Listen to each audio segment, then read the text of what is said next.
Dacă aveam o teamă legată de Zac, asta era. Episodul 4. 112 și criza de oxigen.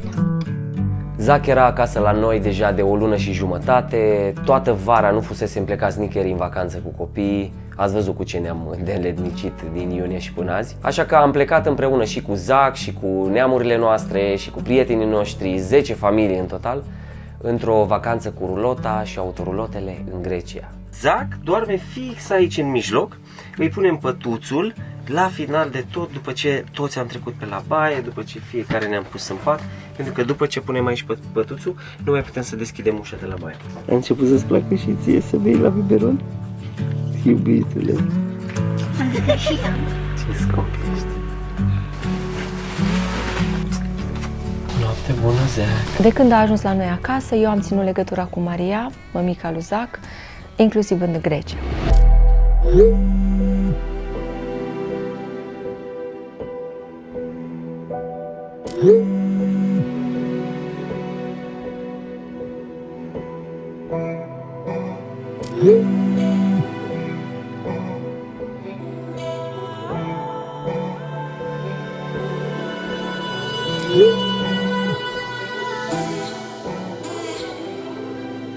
S-a simțit că atât de bine cu muci, nu mai pe afară. Zaki! Hello! Cât de fain stă el! Ce faci, mă, grăunță, mă? Iubitule, te iubesc mult! Ce scump ești! Îi curgeau muculeți în fiecare zi, practic se eliminau secrețiile într-un mod natural. Îi plăcea foarte mult, îi plăcea să se joace cu nisipul. Așa de bine se simțea. N-a fost mărâit, a dormit bine, foarte bine, a mâncat foarte bine, s-a îngrășat mult. Ce să-l pun la nănică? Vei la nani? Vei la nani, la nani? Zachintos, ce faci? Ești fericit?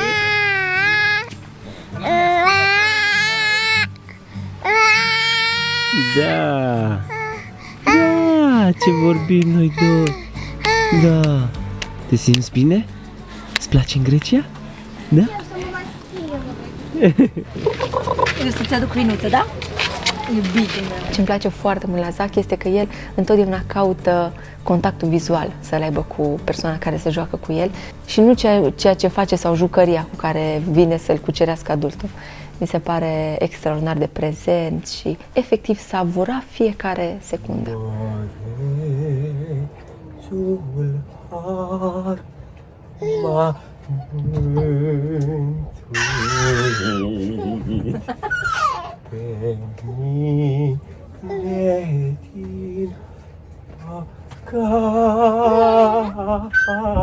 Atunci i-am schimbat în fiecare zi Pampers-ul, mai ales eu de dimineață. Schimba Pampers-ul, aruncat, gata. Ia uite cine merge fain! Hai! Bravo! Bravo!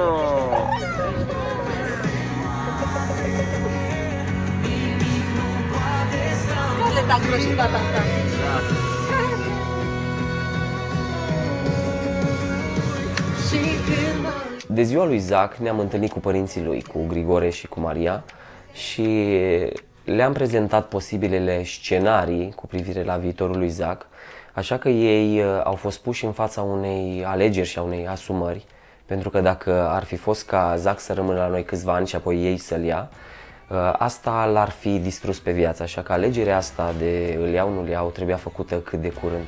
Și în momentul ăla, pentru noi, a început cea mai mare așteptare de care avusesem parte până acum.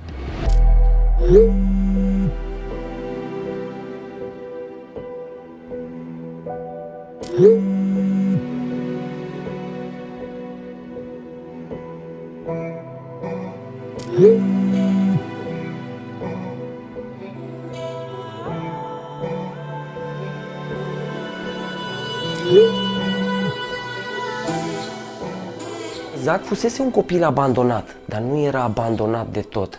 Așa că am vrut să elimin efectiv orice posibilitate de ruptură într-un viitor. Chiar făcusem o glumă cu Amza și am zis: Amza, uite, prietenii noștri de la Cluj, Melinda și Mirel, niște prieteni foarte amuzanți și foarte funny cu ei. Uite, ei sunt părinții tăi adevărați și o să vină după tine să te ia, că tu acum noi am avut grijă de tine și tu ai crescut mare și o să pleci înapoi la părinții tăi adevărați. Și l-am văzut cum a căzut cerul pe el. Imediat am întrerupt gluma, a fost o glumă proastă, dar am văzut numai o glumă. El având siguranța că el e copilul nostru și el știe asta. Deja produsese o anxietate de nedescris. M-am imaginat cum ar fi asta să se întâmple în viața lui Zac. Da, îl iubesc, dar pun deasupra iubirea mea pentru el? Ce e asta pe egoism? De asta am încercat să evităm total orice posibilă ruptură într-un viitor apropiat pe care Zac ar fi putut trăi-o. Ce faci? Am făcut baie cu piciorușele, i-a plăcut pe nisip, am făcut baie în piscinuță. Zac, ce faci, mă?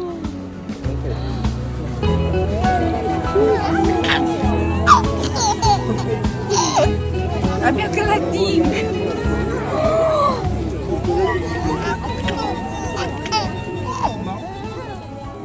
Planul cu Grecia era următorul.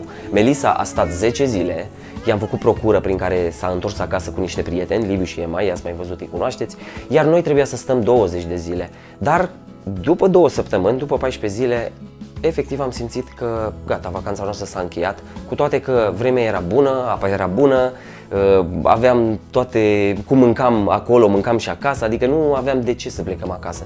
Dar am simțit că trebuie să plecăm. Așa că pe 30 septembrie, de îndată ce am intrat în România, i-am scris Mariei pentru că urma să primim un răspuns de la ei.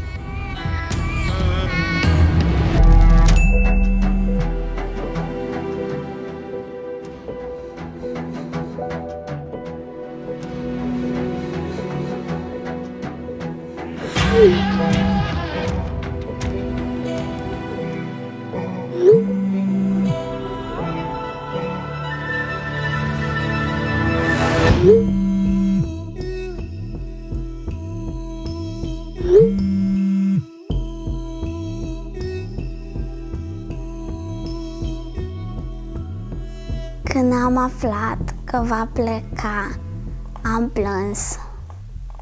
Pentru că eu îl simțeam ca fratele meu, de parcă l-am văzut toată viața mea și am trăit toată viața mea cu el. Și ca și când am zis cum ar pleca, aș plânge. Adică nici nu mi s-ar părea real să plece, știi? Adică nu, e o glumă, știi? Parcă nu-mi imaginam că e real, parcă nu-mi imaginam să se termine așa totul brusc. Eu credeam că o să stea Zac în familia noastră. Doamne, dar de ce ni-l iei? Pentru că ne sparge inima. Noi îl vrem pe Zac și tu ni-l iei acum. Dar m-am gândit mai adânc în toată povestea și am observat că faza este că el vrea să fie la mama lui adevărată. Dacă eu eram adoptată de altcineva, eu vreau la mama mea, eu plângeam după mama mea, eu vroiam să îmi cunosc mama care m-a născut. M-am gândit că și el vrea la mama lui și sigur se simte mult mai bine pentru că mama și cu copilul au o conexiune foarte puternică. Mi-a fost foarte greu când am primit vestea. Parcă a căzut cerul pe mine. În greu tare. Dar adânc în inima mea știam că asta e bine. Chiar dacă m-a durut, chiar dacă nu-mi doream, știam că asta e bine. Încă de la întâlnirea cu părinții lui le spuseserăm adevărul, pentru că chiar nu voiam să fim în opoziție cu niște părinți de bună credință care își doreau copilul. Acum, ca să îți dorești un copil ca și Zac, ai nevoie de 2 calități. Prima este să-l dorești din toată inima și am văzut că ei și-l doreau. A doua calitate era că trebuie să și poți să-l îngrijești. Și aici, chiar dacă în prima fază am acceptat că da, copilul trebuie să meargă, Mi-a mai luat ceva până să acceptăm că ei ar și putea să îl îngrijească, pentru că nu aveam semnele astea, adică ei nu dădeau semnele astea că ar putea. Eu am pus în fața Domnului și am zis: Tată, dacă Tu vrei ca el să meargă la părinți, poți să înțeleagă și părinții răspunderea pe care o are față de copilul ăsta, că nu e ușor. În primul rând, el e bolnav. El trebuie să-i dea medicamente, să aibă grijă deosebită de el, să n-audă certuri în casă că el se sperie, că e micuț, să nu aibă în jurul lui decât pace și liniște. Dacă Dumnezeu i-a pus acolo în burtică Mariei pe Zac, într-un mod ideal, este ca ea și Grigore, tatălui, soțul ei, să fie responsabili amândoi, să crească ca și părinți și să-l îngrijească. Asta e idealul. Acum că noi am ajuns în viața lui, că ni s-a lipit inima de el, irelevant. Ne doare, vai de mine. Nu vă puteți imagina, foarte tare. Eu eram cu prietenele mele la Aventura Park și când am vorbit cu mama, mi s-a cam stricat așa modul, încercam să nu le stric la prietenele mele modul. Am și plâns puțin pentru că el deja făcea parte din familia noastră și pentru mine era noul meu frățior, adică nu puteam imagina să nu mai fie dintr-o dată la noi. Mi-am dorit ca Dumnezeu să mă învețe dragostea. Iată că aveam o provocare de a trece total peste mine și peste tot ceea ce înțelesesem eu că înseamnă dragostea și aveam să învăț lecția numărul 2. Lecția numărul 1. Pot eu să iubesc cu iubire de părinte un copil care nu este din sângele meu? Dar lecția numărul 2 a fost: pot eu să-l iubesc pe acest copil dacă nici măcar nu va locui la mine în familie? A fost o lecție grea, dar îi mulțumesc lui Dumnezeu că a lucrat în inima mea și a întregii familii. Ce faceți? Da? Ce fain stat. Oh, mare. Îmi place? Și bine stă și el atent. Și ție-ți place? Foarte cu minte. Da? Da, iubită. El n-are voie pe niciun telefon sau ceva, dar... Deci asta e shocking pentru el, Da. așa atent, cred. Cu o seară înainte ca Maria, mama lui Isaac, să vină la noi, am avut o seară de film împreună cu familia și ne-am uitat la filmul animat Călătoria creștinului, Pilgrim's Progress, un film extraordinar, vi-l recomand.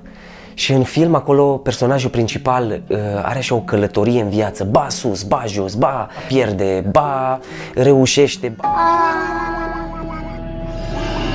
Ce nu aveam să realizăm este ce urma a doua zi. Deci a fost cea mai înfricoșătoare dimineață.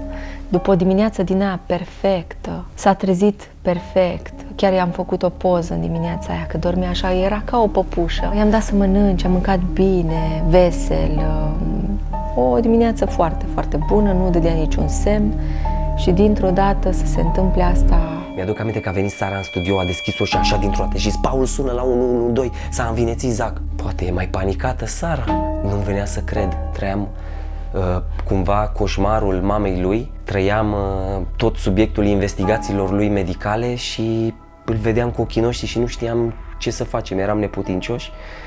Am sunat imediat la 112, că nu era o chestie care ținea de puterea noastră și am început să ne rugăm, atât, asta am făcut și am așteptat.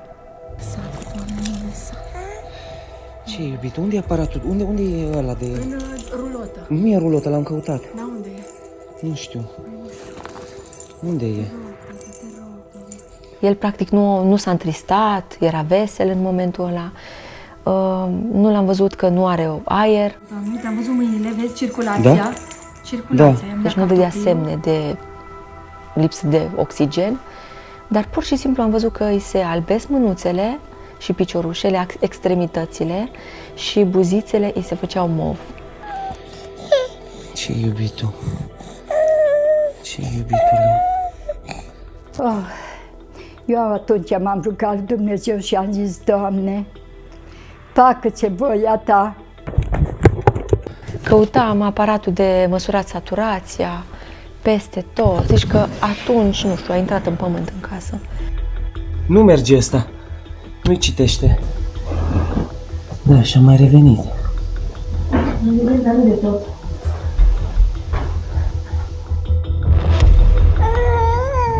e rece. E rece la mâini. Ia. Eu eram la școală în ora de arte și m-a chemat recepționista și mi-a spus că s-a întâmplat ceva cu un bebeluș și că o să trebuie să mergi acasă. În momentul ăla, mie mi s-a înmuiat picioarele, mi s-a făcut rău, eu nu mai vedeam în jurul meu. L-am găsit. Era în rotă, sub ochii noștri, lângă joc. Stai să mă duc că vine salvare.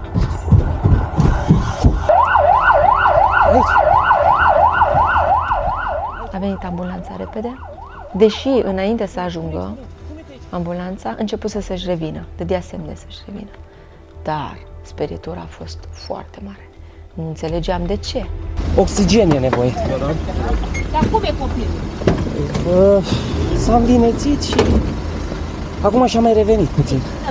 Vă dați seama, fix în ziua când Maria era în tren să vină, decisă să vină să-l învețe pe Zac să-l cunoască și invers, să se întâmple treaba asta. Sus, mai faci. Deci copilul este cardiac. Da. Ce frumos este. Dar pe ce saturație stă de obicei? Pe 80. 80. 75, dar cu 75 a fost externat din spital. Ce faceți? Bebeluș, dăm asta jos, ce frumos ești, sute de ochi. Nu o să încep să plângi acum. Da? De obișnuit săracul cu... Punem o scuță așa. Copilul a început să se albească la mâini și la picioare, da? Da, și să-i se învinețească gura. Atât. E prima criză care a făcut Da. Voi acum vedeți niște cadre pe care noi le-am filmat. Te-ai gândi, bă, dar în momentele alea ție arde de filmat, ești nebun, ce vrei să faci aici, un teatru din tragedia asta? Nu, dragilor, trebuie să știți un lucru, că în tot acest proces în care Zac a intrat în viața noastră, noi nu am avut numai susținători. Noi am stârnit foarte multe antipatii și chiar ură. Și din motivul ăsta, noi trebuia să ne protejăm cumva. De asta am fost plini de filmări și de înregistrări audio-video. Mai ales într-un moment ca asta, când puteam fi acuzați de temercie grozăvie. 92, 91, cam acolo, 92. Ce anume? Saturație. Wow! Saturația? Acum, De la oxigen. Cu 5 oxigenul. Wow! Da, asta N-a avut niciodată de când e la noi. Înainte ca el să fie operat și nivelul lui de oxigen din sânge să fie ridicat mai sus, saturația, el făcea genul ăsta de crize în mod constant. Asta trăia mama lui cu el. Și nu ar fi trebuit să se mai întâmple. Cumva operația ducea nivelul de saturație la un nivel la care nu mai ajungea atât de jos, dar în ziua asta se întâmplase ceva. Încă nu știm ce, doctorii nu au înțeles de ce s-a întâmplat această scădere de oxigen și simptomele sunt clare. Se învinețește la gură, se albește și cumva ăștia sunt pașii așa înceți, dar siguri, către o lipsă totală de oxigen și către moarte. așa? Nu, simt că e scade saturația. Nici așa nu e. Sau ceva se pune în cap. Da, el. S-a măsurat în sine? Ce-o fi zis săracul de el? Ce vrea să-mi facă fata asta aici? Eu mă așteptam, pentru copilul e bolnav. Deci eu mă așteptam poate la o criză, știi? Dar totuși m-a durut în suflet, așa m-a durut și am zis, Doamne, facă-se voia Ta, ca să cer zile, Tu le cunoști mai bine cum vor fi. Dar dacă îl mai lași, dă-i sănătate. Pentru mine a fost un șoc. Eventual îi punem pe sub bluză, îi dați, vă rog, un tricou sau ceva cu fermoar. Da. Stați puțin ca să-i iau cu fermoar. Aveți? Sau tricou, dacă nu ca să-i... Mergeam la o plimbare, dintr-o dată am văzut o ambulanță la noi acasă. Ziceam, sper că nu l-a luat pe Zac.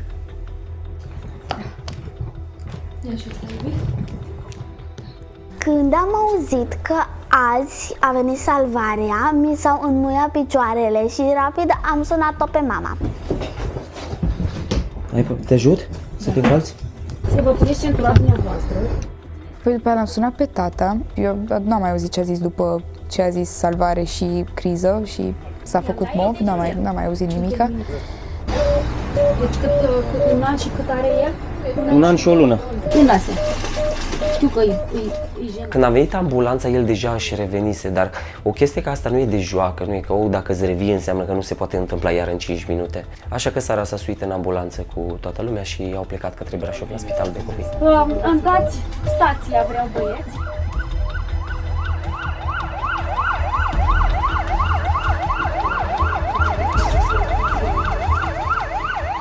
Ok, acum imaginează-ți că noi ar fi trebuit să fim în Grecia încă. Dar, așa, din nimic, cum zic unii, ne-am întors acasă. Nu, Doamne, îți mulțumim că Tu ne-ai spus. Deci un lucru absolut ireal. Nu știu dacă voi ați fost atenți și v-ați dat seama. Deci în timpul ăsta, în timp ce se întâmplă asta și Sara e în ambulanță cu Zac, mama lui este pe tren spre Brașov. Urma să ajungă în gară în 2 ore și trebuia să mergem să o luăm de acolo. Ireal. După când am înțeles și am vorbit și cu mama și mi-a zis că este ok, e la spital cu el, dar acum e totul bine, m-am relaxat puțin, dar la început m-am speriat foarte tare. Chiar dacă era Maria acolo prezentă cu noi, cel mai bine a fost ca să stea în spital Sara, pentru că îl cunoștea mai bine, deja avea o relație cu Zac formată în ultimele 2 luni, știa tot ce trebuie în legătură cu el, știa să vorbească cu medicii și a rămas ca să fie supravegheat până a doua zi, chiar dacă el își revenise. Ce faceți, fetelor? Așa el? Da, i-am pus cearceaf, că de el dacă vede pe cineva nu mai doarme. Am pus cearceaf. Pe el și el doarme. Păi ca să nu vadă, că era tot să se știe. Și am pus cearceaf și am dormit. Sara s-a internat la terapie acuți. Rămâi tu aici și am eu grijă de Maria. Mergem să mâncăm ceva. Am povestit și mâine o să fie. Și consolare, în cazul cum e? Sinceră să fiu, nu eram prea încântată să o văd pe Maria, pentru că în capul meu, înainte să o cunosc, era o persoană care îmi fura fratele pentru mine. Eram nervoasă pe ea pentru că și-a abandonat copilul și după aia, dintr-o dată, după ce era foarte bine la noi, vrea să-l ia. Este doar un copil ca mine. Mă gândesc cum ar fi să am eu un copil și o înțeleg, era speriată, a venit frica peste ea și asta a fost singura chestie care îi se părea irațional în momentul ăla să facă. Acum înțeleg mai bine, înainte mă gândeam, eu n-aș putea să, eu nu știu ce, deși n-am fost niciodată pusă în papucii ei. Ai, micu rugăcios!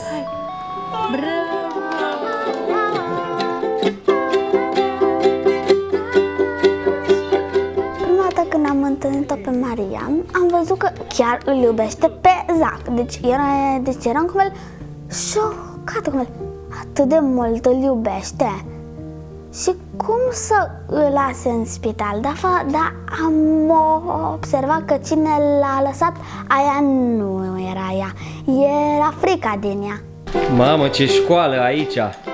Școala mamelor! Școala mamelor, perfect! Facem training, învățăm cum să hrănim copilul, cum să îi dăm medicamentele. Eu învăț pe Maria toate lucrurile astea pe care noi le-am făcut. Bravo. Și se descurcă minunat. Hai! Zac! Hai, mama, hai! Mâna e roșie. Bravo, mami, bravo! Ce faceți, dragilor, aici? Facem paste, eu cu asistentul meu. Amza face pastele, eu fac sosul și uite cam asta e. Ce bine arată, iubi. 78 crește. Nu. Deci el a fost externat cu 75 saturație și acum are 77, dar în general are 80. Bune. Da? De la 0 la 10? Da. 0 sau 10? 10. Zac, te iubesc și te voi iubi mereu.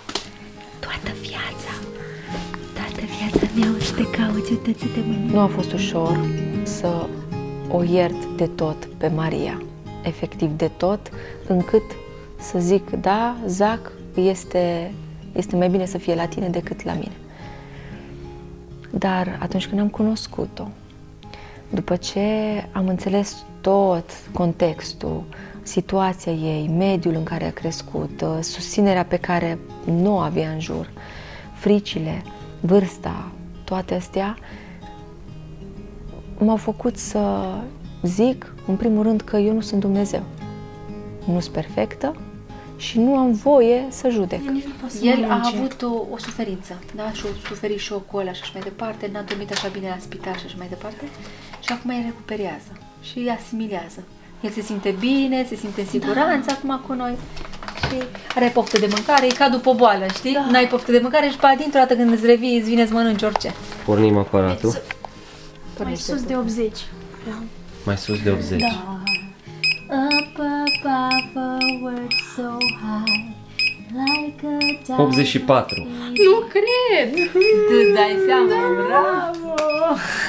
Ce-am zis? Exact, 84, Uite, 85. 85! Da. Dacă Dumnezeu a permis și a așezat tot contextul încât ea să aibă o părere de rău și să vrea să-și schimbe viața total și să devină o mamă adevărată, cine sunt eu să-i spun, nu, tu nu ești, nu o să-i oferi ce putem să-i oferim noi. Tu nu ești mamă bună.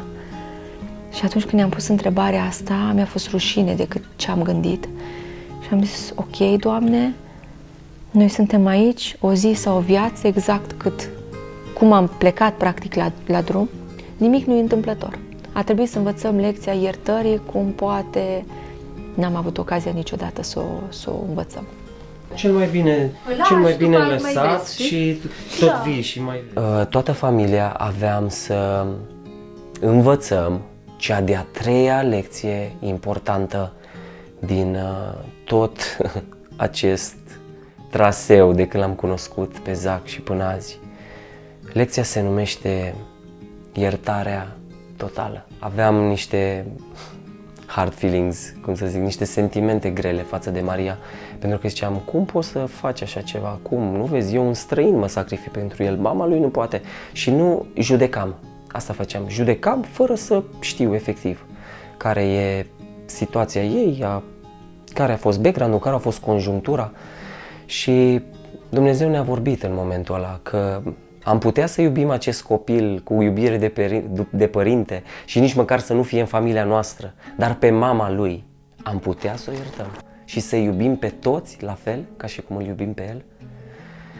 A fost o lecție extraordinară.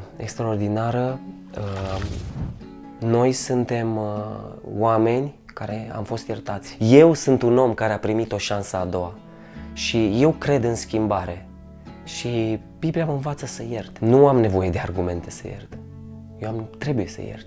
E extraordinar. Vedeți, sunt unii care zic dintre voi, ce tot atâta Dumnezeu? Dragilor, asta nu e uman ce s-a întâmplat. Tot traseul lui Zac în viața noastră, toate lucrurile care s-au întâmplat, modul în care s-a format dragostea, modul în care acum a intrat și Maria în viața noastră, noi în a ei, nu-i de la om. N-are cum. Și ce s-a întâmplat în seara aia a fost extraordinar. Am avut un moment în care ne-am rugat toți împreună, ea și-a cerut iertare de la Dumnezeu, noi i-am arătat dragoste, i-am arătat iertare și i-am arătat tot suportul nostru. Și în momentul ăla, Dumnezeu cu dragostea Lui a venit și ne-a lipit pe toți. A fost și un moment extraordinar de rugăciune pe care l-am avut când ne-am rugat pentru Zac și pentru Maria și ea a venit în fața Domnului și și-a cerut iertare am simțit cât de sinceră era ea și m-a făcut atât de fericită. În momentul ăla eu am primit pace 100% că decizia pe care o luăm toți și ea în primul rând să-l ia în familia ei, să le ia acasă, era una bună.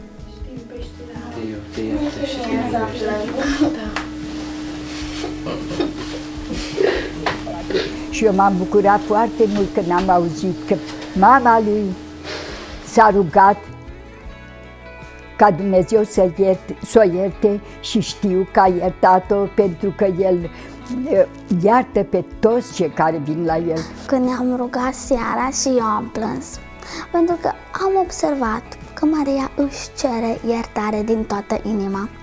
Ea nu vroia să-l dea, dar frică din ea a venit și ea a dat un fulger de frică și am văzut că ea acum a realizat ce prostie a făcut și că nu mai ar face asta niciodată. Îi părea atât de rău pentru ce a făcut. Nu îmi putem imagina cum să nu o iertăm, mai ales că nu trebuie noi să o iertăm și Dumnezeu deja a iertat-o când ei a părut rău și i-a cerut iertare. Și așa a găsit el cu cale, ca am dat să fie la voi, nu în altă parte, ca cuvântul lui Dumnezeu să ajungă la urechile mamei și a tatălui. Eu parcă am încrederea că Dumnezeu îi va întoarce la el, ca ei să fie îndrumătorul lui Zac. Ce să fac? O fi asta bine, nu o fi asta bine, dar dacă ei au văzut faptele voastre bune, au văzut felul de a vă purta cu copilul și felul de a fi, însăși faptul ăsta s-ar putea să-i întoarcă la Dumnezeu. Zic și eu vreau așa o viață, ajunge cum am trăit, ajunge.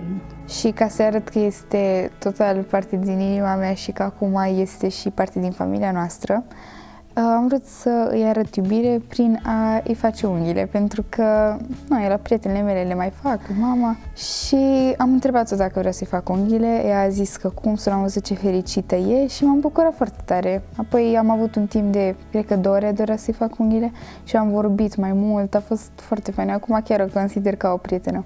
Ieri, când am văzut-o cu unghii, am zis, să-i spun ce frumoase sunt, deci mi-a plăcut.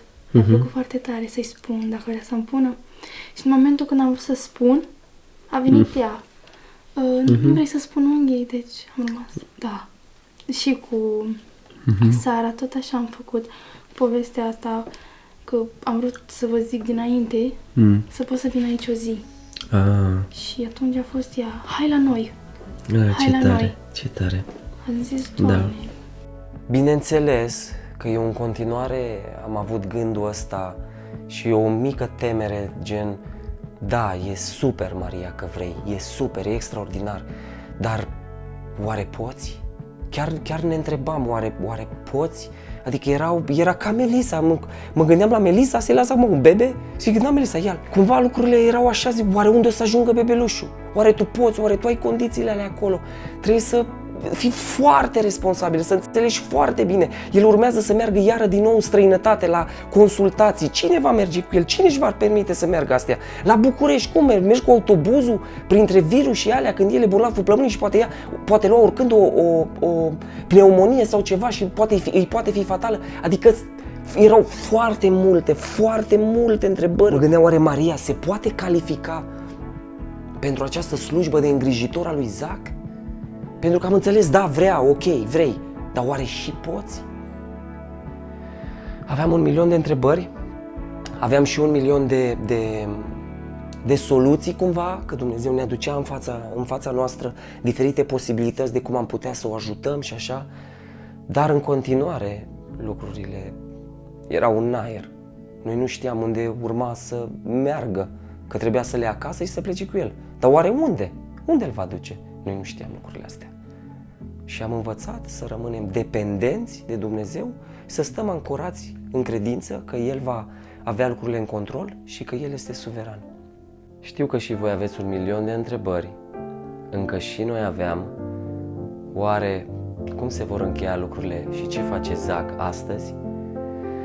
Și vom încerca să răspundem la cât de multe din ele